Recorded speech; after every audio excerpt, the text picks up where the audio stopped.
आदरणीय बंधुओं, माताओं व मेरी प्यारी बहनों, राधे राधे। आप सभी का हमारे YouTube चैनल जीवन की धारा पर बहुत बहुत स्वागत है। बंधुओं, आज हम इस वीडियो में भगवान विष्णु व उनकी भक्त बुढ़िया माई की कथा सुनेंगे, जिसे सुनने सुनाने से भगवान श्री हरि की कृपा से मनुष्य जो चाहता है वही पाता है। कथा कहानी सुनने के बाद यदि आप हमारे चैनल पर नए हैं तो कृपया हमारे चैनल को सब्सक्राइब करें, बेल आइकन को प्रेस करें ताकि हमारी वीडियो की नोटिफिकेशन सबसे पहले आप तक पहुंचे। वीडियो को शेयर व लाइक भी जरूर करें। कथा कहानी के अनुसार एक गांव में एक बुढ़िया माई अपने 2 बेटे 2 बहुओं के साथ रहती थी। बुढ़िया माई भगवान श्री हरि की परम भक्त थी और भगवान श्री हरि की भी बुढ़िया माई पर अपार कृपा थी। बुढ़िया माई के घर में अन्न धन संतान सुख व किसी चीज की कोई कमी नहीं थी। बेटे बहुएं बुढ़िया माई का पूरा मान सम्मान करते, पोते पोतियां बुढ़िया माई से बहुत प्यार करते और बुढ़िया माई सब सुखों को भोगते हुए अपना पूरा समय श्री हरि की पूजा में व्यतीत करती। एक दिन उसके छोटे बेटे ने कहा, माँ, तुम भगवान श्री हरि की बहुत पूजा करती हो और भगवान की भी हम पर अपार कृपा है। हमारे घर में किसी वस्तु की कोई कमी नहीं है, फिर तुम भगवान की इतनी भक्ति क्यों करती हो, इतना पूजा पाठ क्यों करती हो? बुढ़िया माई ने कहा, बेटा, उस प्रभु की कृपा से सब कुछ है मेरे पास। बस अब तो एक ही इच्छा है कि भगवान श्री हरि के दर्शन हो जाएं और ये देह छूट जाए।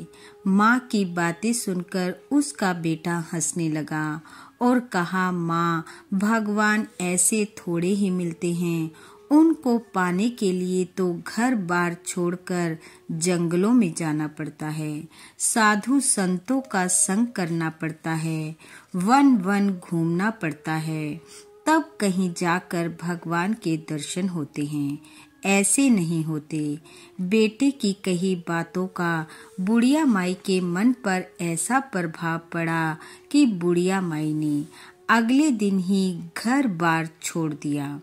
बुढ़िया माई सुबह सवेरे उठी, स्नान ध्यान किया और बिना किसी को कुछ कहे घर से निकल पड़ी। भगवान का भजन करती जा रही है और चलती जा रही है। चलते चलते उसे रास्ते में एक और बुढ़िया माई मिल गई। उसने पूछा, बहन, भगवान का भजन करते हुए कहाँ जा रही हो? पहली बुढ़िया माई ने कहा, भगवान श्री हरि का दर्शन करने जा रही हूँ। दूसरी बुढ़िया माई कहने लगी, अच्छा, मंदिर जा रही हो? उसने कहा, मंदिर नहीं, मैं साक्षात प्रभु के दर्शन को जा रही हूँ। दूसरी बुढ़िया माई ने कहा, मैं भी चलूँ तुम्हारे साथ? वह कहने लगी, चलो। अब दोनों बुढ़िया माई भगवान का भजन गाती जाएं और चलती जाएं। कुछ दूर चलने पर उन्हें एक और बुढ़िया माई मिल गई। उसने भी वही प्रश्न किया। उन दोनों ने कहा, हम भगवान श्री हरि से मिलने जा रही हैं। वह कहने लगी, मैं भी चलूं तुम्हारे साथ? और यह कहकर तीसरी बुढ़िया माई भी उनके साथ चल दी। अब तीनों श्री कृष्ण गोविंद हरे मुरारी, हे नाथ नारायण वासुदेव का भजन करती जा रही हैं और चलती जा रही हैं। भगवान नारायण बैकुंठ में बैठे तीनों को देख रहे हैं कि मीरा भजन कर रही हैं और मुझसे मिलना चाहती हैं, मीरा दर्शन पाना चाहती हैं। चलो इनकी परीक्षा ली जाए कि ये सच में मेरा दर्शन चाहती भी हैं कि नहीं। परीक्षा लेने के लिए भगवान ने सोने की मोहरों से भरी थैली गिरा दी। पहली बुढ़िया माई भजन करती हुई आगे निकल गई। उसने देखा तक नहीं। दूसरी बुढ़िया माई भी अपने ध्यान में मगन थी, उसकी भी नजर थैली पर नहीं गई। तीसरी बुढ़िया माई का पांव मोहरों पर पड़ गया। उसने उठाकर देखा तो सोने की मोहरें। उसने मोहरें उठाई और कहा, मुझे तो भगवान ने धन दे दिया। और बिना उन्हें कुछ कहे वह अपने घर को वापस चल पड़ी। भगवान ये लीला देखकर मंद मंद मुस्कुरा रहे थे। अब कुछ दूर चलने पर भगवान श्री हरि ने सोने की ईंट गिरा दी। पहली बुढ़िया माई को ठोकर लगी, लेकिन उसने ध्यान नहीं दिया, आगे निकल गई। दूसरी बुढ़िया माई को ईंट से ठोकर लगी तो उसने देखा ये तो ईंट है और वो भी सोने की। उसने भी ईंट उठाई और वापस घर को हो ली। उसने कहा, क्या वन वन फिरना, भगवान ने धन दे दिया है, अब घर जाकर आराम से बेटों पोतों के साथ रहूंगी। अब पहली बुढ़िया माई भगवान का भजन करती जा रही है और चलती जा रही है। बार बार भगवान को पुकार कर दर्शन की प्रार्थना कर रही है।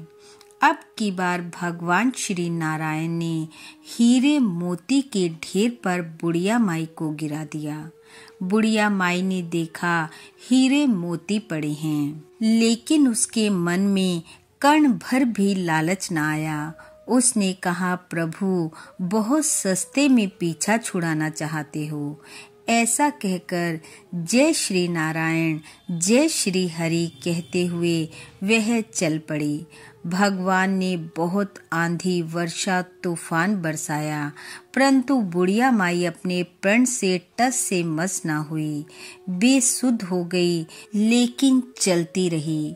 उधर भगवान ने सोचा, मेरी ये भक्त सच्ची लगन लेकर घर से निकली है। यदि मेरे दर्शन के बिना इसने देह छोड़ दी तो मेरा भी आसन डोल जाएगा। तब भगवान श्री हरि बुढ़िया माई के सामने प्रकट हुए, बुढ़िया माई को दर्शन दिए और कहा, मांग बुढ़िया माई, क्या मांगती है। बुढ़िया माई ने कहा, प्रभु आखिरी इच्छा आपके दर्शनों की थी। आपने दर्शन देकर मेरा जीवन सफल कर दिया।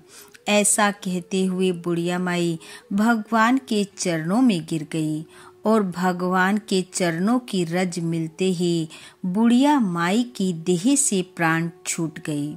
बैकुंठ लोक से अति सुंदर विमान उतरा।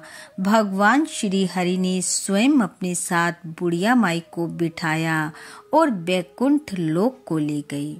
बुढ़िया माई की सच्ची भक्ति और लगन ने बुढ़िया माई को श्री हरि के दर्शन व बैकुंठ लोक दिलाया। और वह दोनों बुढ़िया माई मृत्यु के पश्चात जब धर्मराज की अदालत में पहुंची तो धन के लालच में भक्ति छोड़ने और बिना बताए वापस घर लौटने की सजा के रूप में दोनों को नरक भेजा गया।